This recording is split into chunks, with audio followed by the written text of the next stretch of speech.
सुप्रभात। बाबा कहते हैं मेरे प्यारे बच्चे, अपने मन को साफ करो, तन को नहीं। तन तो जैसा है वैसा ही रहेगा, लेकिन जब तुम्हारा मन साफ रहेगा तो तन साफ करने की तुम्हें ज़रूरत ही नहीं पड़ेगी।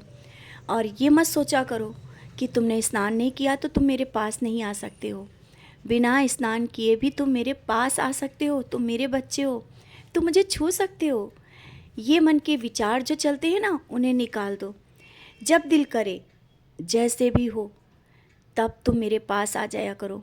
माँ के लिए बच्चों का साफ होना ज़रूरी नहीं है। माँ हर पल अपने बच्चे को प्यार देती है।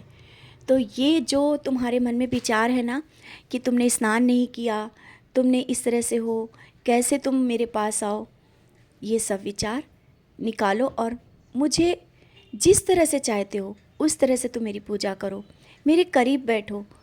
मैं तुम्हें ये नहीं कहता हूँ कि तुम साफ़ सुथरे होकर ही तुम मेरे पास बैठो, बस अपने मन को साफ़ सुथरा कर लो। ऐसा ना हो कि मन तुम्हारा गंदा और तन साफ़ हो। मन साफ़ है, सब कुछ सही है, और ये तुम दूसरों को बताते भी हो, फिर भी तुम्हारे मन में एक संशय रहता है कि कहीं ऐसा तो नहीं कि बाबा नाराज़ हो जाएंगे। बच्चे, तुम्हें क्या लगता है मैं नाराज़ हो जाऊँ? जब तुमने मुझे अपना पिता कहा है, अपनी साईं माँ कहा है, तो मैं कैसे नाराज़ हो सकता हूँ? और तबीयत नहीं सही है, अगर कोई परेशानी है, उस परेशानी में भी तुम्हें ये सोचने की ज़रूरत नहीं है कि तुम मेरे पास कैसे आओगे, बैठोगे कैसे। अब आज से ही अपने मन के विचार निकाल दो।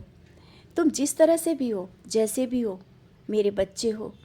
तुम्हारा मन साफ़ है, दूसरों के लिए मदद करते हो, तुम्हारे हृदय में सबके लिए प्यार है, यही मन की शुद्धता है। और सबके लिए अच्छा सोचते हो, यही मन की शुद्धता है। आवश्यक नहीं कि विशेष तरह से स्नान करना, सफाई करके ही तुम मेरे पास बैठो। तुम जिस तरह से हो, जैसे भी हो, बाहर से भी आए हो और थके भी हो, नहीं तुम्हारा मन है कि तुम नहा करके बैठो, तो मेरे पास ऐसे ही बैठो, कोई ज़रूरत नहीं।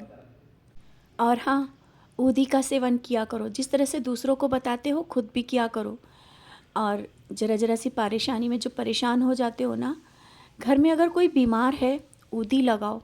और जो तुम सोच रहे हो ना कि कोई बहुत बड़ी बीमारी ना हो जाए, या तुम जो छोटी सी बीमारी को लेकर के बहुत परेशान हो जाते हो, तुम्हें स्वयं भी अगर कुछ कहीं भी दर्द है, कोई तकलीफ़ है, ऊदी का सेवन करो। और अगर कोई दवा नहीं फ़ायदा भी कर रही है, वो भी फ़ायदा करेगी। छोटी है, इतना बड़ा मत सोचो, कोई बीमारी बड़ी नहीं है, और ना ही तुम्हारे परिवार में किसी को कुछ हो सकता है। ऊदी तुम्हारे घर में है, मैं बैठा हूँ तुम्हारा रक्षा कवच बन करके, फिर कोई बड़ी परेशानी या कोई बड़ी दुर्घटना तुम्हारे घर कैसे हो सकती है? ये जो तुम्हारे मन में नकारात्मक विचार चलते रहते हैं ना, उन विचारों को तुम्हें निकालना होगा। किसी अपने के लिए परेशान हो, जानता हूँ, उसके लिए बार बार दुआएं कर रहे हो, उसके बारे में भी सोच रहा हूँ। तुमसे जुड़े जो भी लोग हैं, तुम्हारे परिवार के सदस्य, तुम्हारे अपने, जिनके बारे में तुम बहुत परवाह कर रहे हो, और हर एक मंदिर में जाकर उनके लिए दुआएं मांग रहे हो, मैं सुन रहा हूँ बच्चे। क्यों इतनी चिंता करते हो? मैं देख रहा हूँ, सही रास्ता दिखाऊंगा, और उनके बारे में जो भी सही होगा वो मैं कर रहा हूँ। लेकिन इसके लिए ये मत सोचना कि कब हो रहा है, कैसे हो रहा है, या किसी की नौकरी के लिए जो परेशान हो, उसके लिए बार बार मुझसे बोल रहे हो। समय के साथ हो जाएगा, सब कुछ होगा।